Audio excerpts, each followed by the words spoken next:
Hi, and thanks for logging on to the daily DVAR Halacha. And here's a brand new halacha for you, and it's for Wednesday, 3rd of January, 16th of Teves. Here we go. We're continuing on in our laws about traveling, and if you're on an airplane, let's say, and they serve you a Mezonos roll in your kosher meal, do you make the bracha of Borei Minei Mezonos on that Mezonos roll? In short, the answer is no, you make hamotzi on it, but let's explain. According to halacha, if you were to make a roll with certain fruit juices, and the fruit juice was a large component of the menu, the recipe, I mean, of that roll, then it would be considered like a piece of cake. That's if it's a large component of it. There's one opinion that says even if the taste of it is not discernible, but there was fruit juice in the recipe for that Mezonos roll, then it's a Mezonos roll.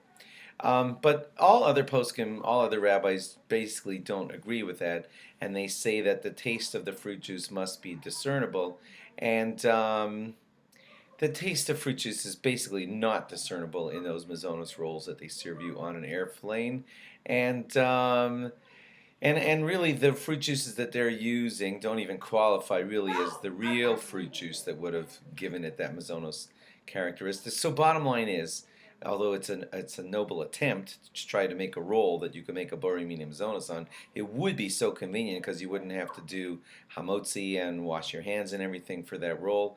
But most of the poskim say it tastes like bread and it acts like bread, and you use it as your main thing for your meal, and therefore, in short, those Mezonos rolls that they serve you on the airplane, and somebody said that they're Mezonos, most big rabbis say that you have to treat them like bread.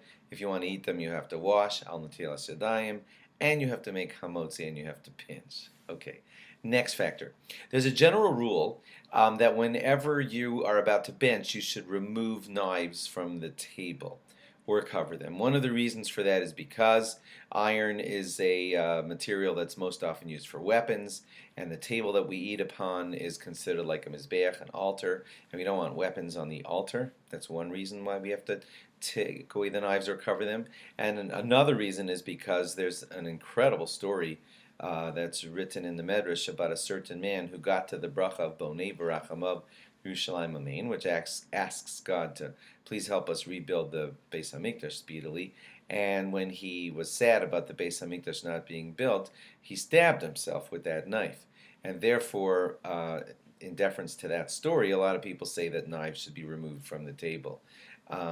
According to that second reason, you would have to remove knives from the table. According to the first reason, you would just have to cover knives that are lying on the table. Our custom is that if possible, just cover over the knives that are on your table. But the reason I'm mentioning that halacha in the middle of our unit on traveling is because there you are on the airplane, and they've served you, your kosher meal in a little plastic thingy, and it came with some plastic utensils, and one of them is a knife, and you're wondering, oh, do I have to get rid of this knife before I do benching? And the short answer is no.